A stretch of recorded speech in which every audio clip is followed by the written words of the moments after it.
Okay, fine.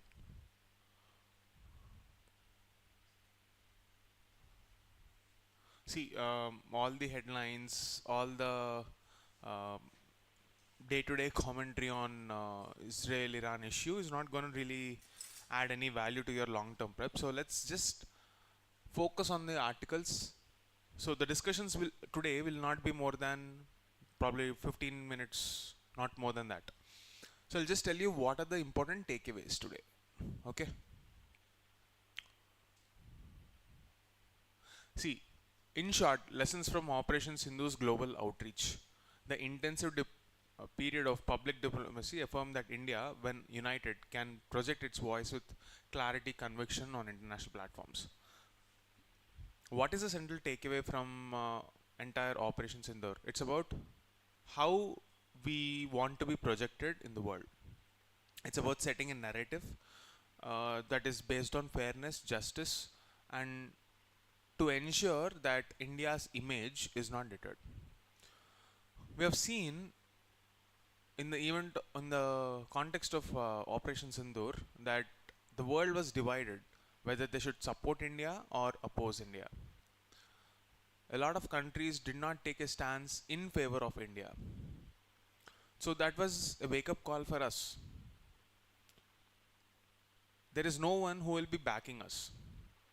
Okay, so you have to take a look at how our diplomatic channels, like we spoke about various diplomatic channels, track 1 diplomacy, track 2 diplomacy, para diplomatic channels, setting a narrative in media.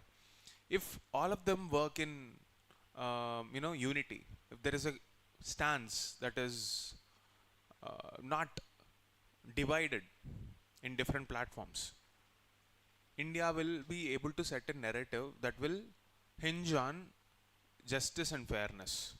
And this is a central takeaway from that article. There's nothing much to discuss there.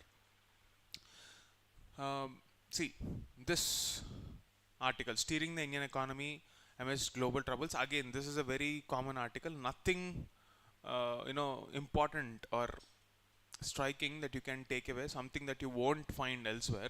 So in the long term, what is this central takeaway? Take a look at this. Industry needs to re-strategize amidst rising costs, disrupted supply networks, and asymmetric information. What are the biggest roadblocks for economic growth? If India, let's say, what is the formula for GDP?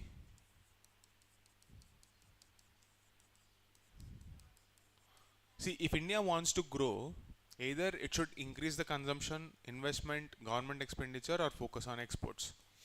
Now, if if India has to grow by either of this, or let's say if you are focusing on economic growth alone, what is the biggest roadblock? Can you think of export-led growth model and challenges? When you're thinking of exports, where are we putting our products? Where are our markets? What will be the probable disruption? These are the two level of questions that you need to ask. What can be the disruption here? The disruption can be any global event, like a war, a pandemic. How should we become resilient? By not excessively depending on external markets, cater to the domestic markets, because India itself is the largest market in the world currently, which is young, dynamic, and there is a market for just about everything. So if we are focusing on attracting investments in such a way that we produce and consume locally in such a way that it is sustainable and you have a reduce, reuse and recycle based circular economy. In that kind of a scenario, you will see a very long term sustained growth where Indian economy will be resilient to external shocks. This is a central funda. What should we do for making this happen? We have to diversify our products and also become a part of global value chains. What do you understand by this word global value chains?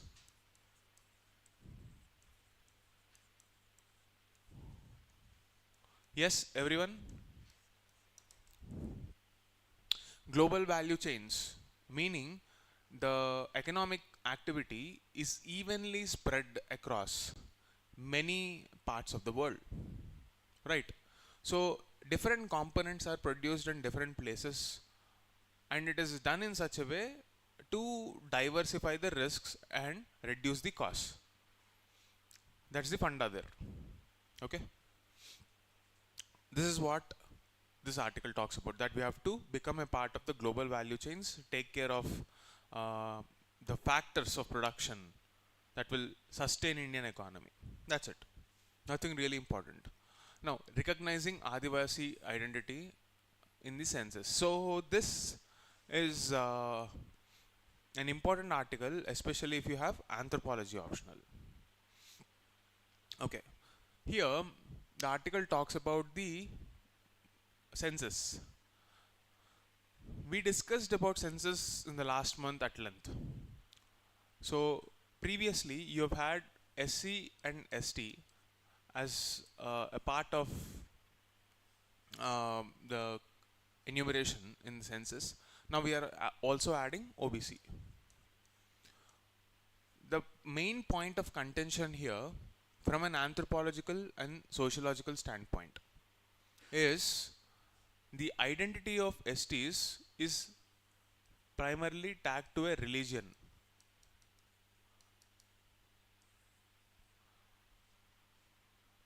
The difference between a tribal society and other societies is that they have different lifestyle. Predominantly, their identity is linked to land, and they may or may not conform to standard religious models. If we were to preserve, if we really stand by the ideal of justice, fairness, and equal representation, there is a need to preserve their identity intact instead of forcing them to be a part of an umbrella religion, no matter which religion is that. This homogenization as a process is against the principles of constitution according to the writer, and therefore census enumeration should respect the cultural identity of Adivasis. That is the central point of this article. Nothing really complicated, and nothing really uh, debatable in the long run, so that you have to read the entire article and you don't understand something. Nothing like that. So basically today's articles are very straightforward, so nothing really complicated. These two articles, two contesting models of social justice. What is social justice? What is social justice? Social and justice. What do you mean by justice? Yes? Simple words, simple definitions. What is justice? Ever heard about this person called John Rawls? Rawls.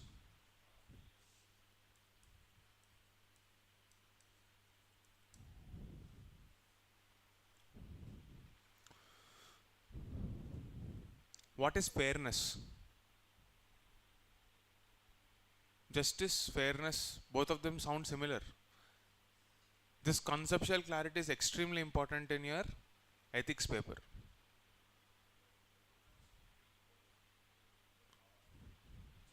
Please be a bit louder. Okay. Not able to hear you. Anyway, try at least. Done with polity classes, basics.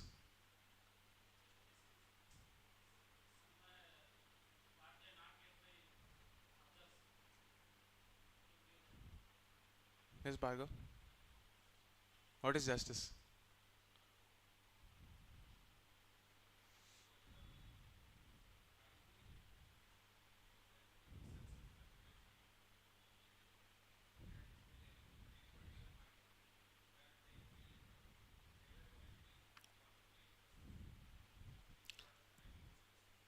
okay.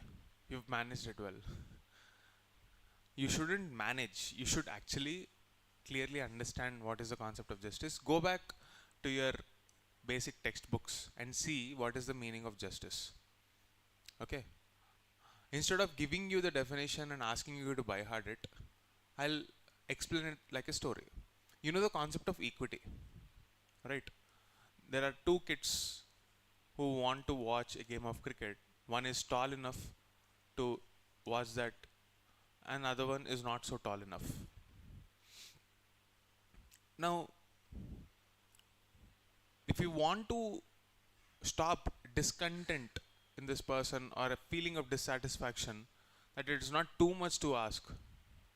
Like if there is a natural disability that will stop him from experiencing something, when he knows that there is a possibility, there is a potential of experiencing something, that person will actually feel deprived, like he said.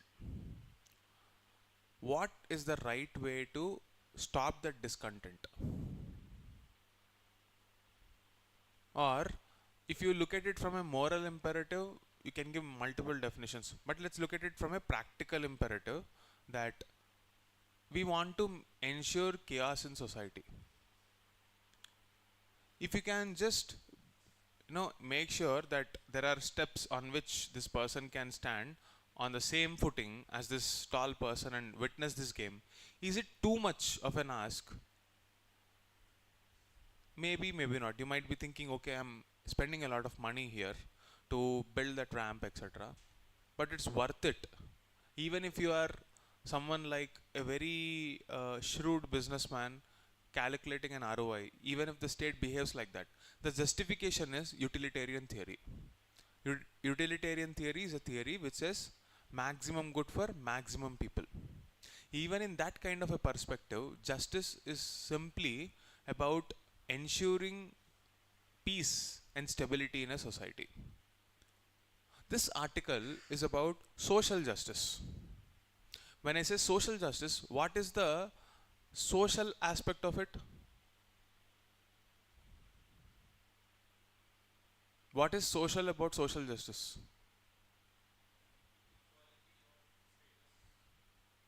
How many of you are here with sociology optional? Anyone?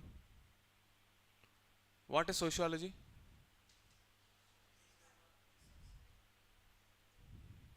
Study of society. Can you tell me something that is not a study of society? What are we studying in history? Society. What are we studying in? Then what is psychology?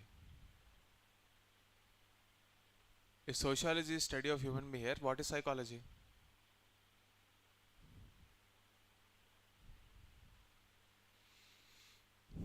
Something that we take for granted, definitional clarity or purpose oriented thinking, is compromised when we overgeneralize some points. So the difference should start with precision, brevity, precision. Something that you can articulate in the shortest possible way with the most clearest parameters is what sets you apart from the rest of the crowd in this exam. Again, I will not give you a straightforward definition, but this is a thought for you. What is social? Social, as in your sociology optional you will know, is about structures. That structure is based on one system in India, which is also the basic tenet of Indian society or the salient features of Indian society. What is that structure? What is that institution? Caste. Caste as an institution gives structure to this society. So social justice is about ensuring that structural stability or structural instability, whatever it is, maybe the situation, fixing that is social justice. In simple words, if I have to paint a visual for you, if there is a structure, the first job that we need to understand is, first job that we should do is to at least describe that structure. If you know what that structure is, let's say you have a building. First, if you were asked to see if it is, or if you were asked to fix it, first understand it, right? What is the problem of the structure? If you want to really talk about the problem of the structure, first understand the intent and the design of the structure. If there is an inherent flaw in the principle of that structure, of that building, it needs a revamp. Okay, so apply this analogy to caste system. If you look at the way caste is divided at the time of independence, like caste as an institution, if you look at it and say this is how the Indian society is organized, what is the problem with it? Problem with it is historically opportunities were denied. It's like a pyramid, and for centuries together, it's the top of the pyramid crowd that is getting access for most of the opportunities. And as a structure, as a whole, if you are creating an entry barrier right at the time of birth, you are actually denying a lifetime opportunity for an entire generation, for an entire family, an entire region sometimes. So, for me, this structure is probably flawed. Now, how I have to fix it? Because that is justice, because that is fair, because that creates stability in the society. What approaches do I have? In a democracy, the best possible way to fix it is through electoral politics. And there are two different ways that we can do this. One route is about empowering people, focusing on meritocracy, and the other method is through doing something like this, creating ethical social infrastructure, just like these steps, so that you have a level playing ground. Two approaches. The two approaches discussed in this article are one, the path taken by the ruling party and the coalition of the ruling party, that is NDA, where meritocracy is rewarded. You create enabling infrastructure, like you give loans, you give opportunities, and then you ask the existing society to use those or leverage those opportunities and grow. That is one path. The previous government, what was their methodology? It is affirmative action. What is affirmative action? Affirmative. What is affirmative? Something positive. Something that is enabling. But what is the idea or the picture you have? Let's say when I say a pen. In your class right now, you can see so many people using different pens. The image that will pop up in your mind may not be the same. One person is using, let's say, Reynolds Trimax, or someone else is using Pilot, someone else is using different pens. When I say a pen in my position, from my point of view, I'm looking at this. You can't use this on a paper. So, when I say affirmative action, when I say enabling or empowerment, it need not be the same. So the previous government's approach of affirmative action was reservations.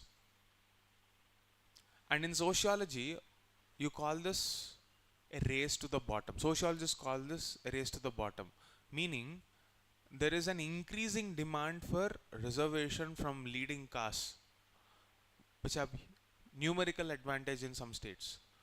Case to the point being Marathas, Jats, or many other castes in different states. The problem with this approach is the limitation of responsibility. from the government, where the government just thinks that you just give reservation and everything will be sorted. The problem with the first approach is that if you just create an enabling environment, people will use those opportunities.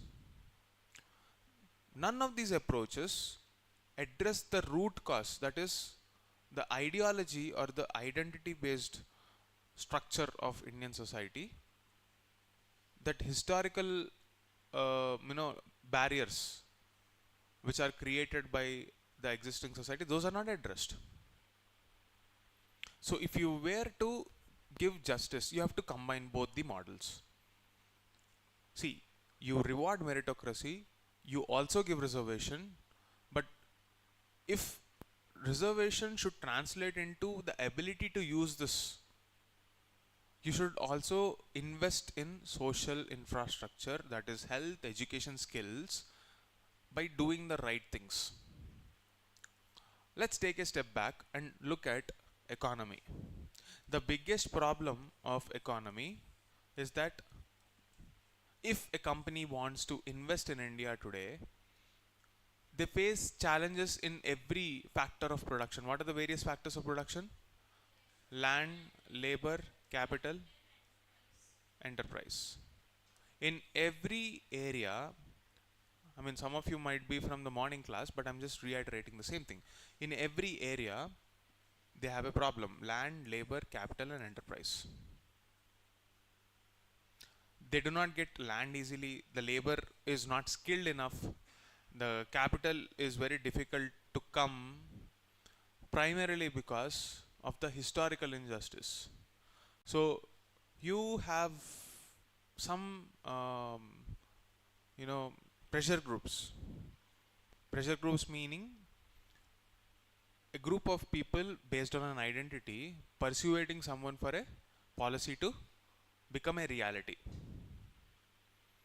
Those pressure groups often cite that probably Dalits do not have the same level of mentorship, access, or I would say incubation of an idea. Let's say even if you have an idea, you need to have a network. You need to approach the right channels to make that dream into a reality. This lack of access will probably continue to put them at the bottom of the ladder. All these aspects should be fixed from an economic standpoint with an objective to correct the historical injustice, the root cause. And both the social justice models have not fared well in this context, and that's the article about. Clear? Now, India trials in critical technology, particularly semiconductor tech. The future belongs to 5 major technologies according to this article. This article is about a composite mix of 5 different sectors: AI, biotech, space, semiconductors, quantum tech. Okay. If you go to the Ministry of Science and Technology and Department of Science and Technology, DST, you will have a national mission on each of these technologies. But the beauty of these technologies is that, just like how we discussed with respect to the ethics of bio computing using AI, application of interface between AI and biotechnology, we need a policy for this because it raises ethical questions. We discussed this article the other day, right? In this context, this article is about a data-driven analysis as to where India stands. If US is scoring a score of 70, India lacks, or India is nowhere to be seen. What is India's score? I don't remember the exact number, but China, US are leading with 70 and 65, 66 roughly score. Just take a look at this data. India is languishing somewhere at the bottom. as a civilization, if India is to stamp its authority, it's a national imperative for us to invest in R&D. So where is this article useful? Go to GS3, Science and Tech, and in that there will be a discussion on the need for investing in research and development. In May's classes, we discussed about a 4D approach whenever you are looking at R&D. How many of you are there in that May class? How many of you have that notes? 4D approach. Do you remember what I'm talking about? Let's go back to that 4D approach. Check once again.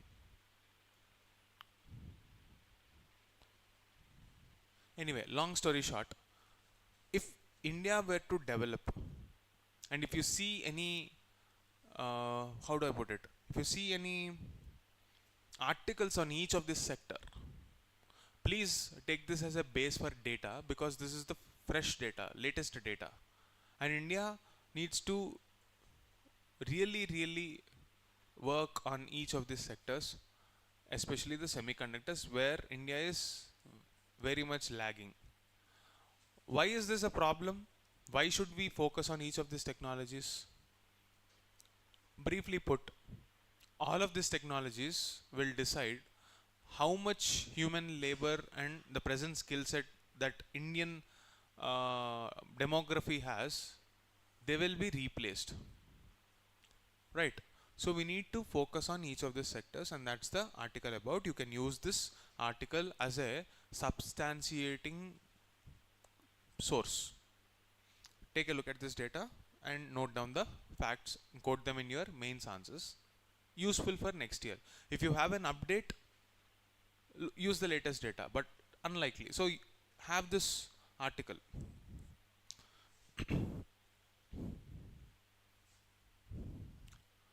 Expansionary policies in a slowing economy. What is the article about? Monetary and fiscal policy. Again, let's go back to the formula. C plus I plus G plus X minus M. See, I would want you guys to train your mind to think of any growth related articles by linking it to this GDP formula. What will happen as a reason? Your response time will be reduced in the examination hall, and your thinking will be aligned towards prelims and mains very easily. Now, if I were to consume more, the fact is I need to have more money in my hands. Right? It's as simple as this. Why is a slowing economy a problem? What do you mean by slowing economy? Slowing economy is a situation where money is not exchanging hands. What does it have anything to do with the health of the economy? You work for 1 month and you don't get a salary on the 31st day or 32nd day. Would you be happy? No, right? You're anticipating and planning for a set of income to fall into your hands, based on which your monthly activities and day-to-day life is dependent on. Your entire planning goes for a toss if that is delayed. You stop purchases. Whenever the economy slows down, it generally means that money is not getting transferred from one hand to another. And this is the concept of velocity of money. Right? Velocity of money. If this velocity of money is slowing down, it is a proxy for saying that in the long run it will lead to GDP deterioration. Growth rates will come down. How do I fix this? You have two policies, namely a monetary policy, fiscal policy. Both are aimed for addressing this C component of GDP growth. How? Let's say if the monetary policy is reducing the interest rate, I will be taking loans. That loans will facilitate again the cycle of economy. If that is not working, I need to push it from the fiscal policy side and address the G component. Post COVID era, what happened? After the COVID pandemic in 2020, the amount of debt or the amount of money that is printed, metaphorically, I'm just saying, amount of new money that is created and pumped into the economy increased across the world, especially across Europe and USA and Japan. Now the question is, how much? As much as 50%, 30%, or even sometimes 80% of GDP. If you are pumping 50 to 80% of GDP worth money without any economic activity, just to consume and survive, don't you think it will have an impact? Okay, you created this money. Previously, let's say there is 100 rupees in the economy. Now you decided that I have to inject 50 rupees more just to survive, because money is not exchanging hands. Because there was a lockdown. After the lockdown is lifted, today you have 150 rupees in the economy. But proportionately, did the money reflect a growth in the supply? Are new goods and services created? No. You still have goods and services worth 100 rupees only. What will happen as a result? Inflation. There is a supply demand mismatch. So the cost will go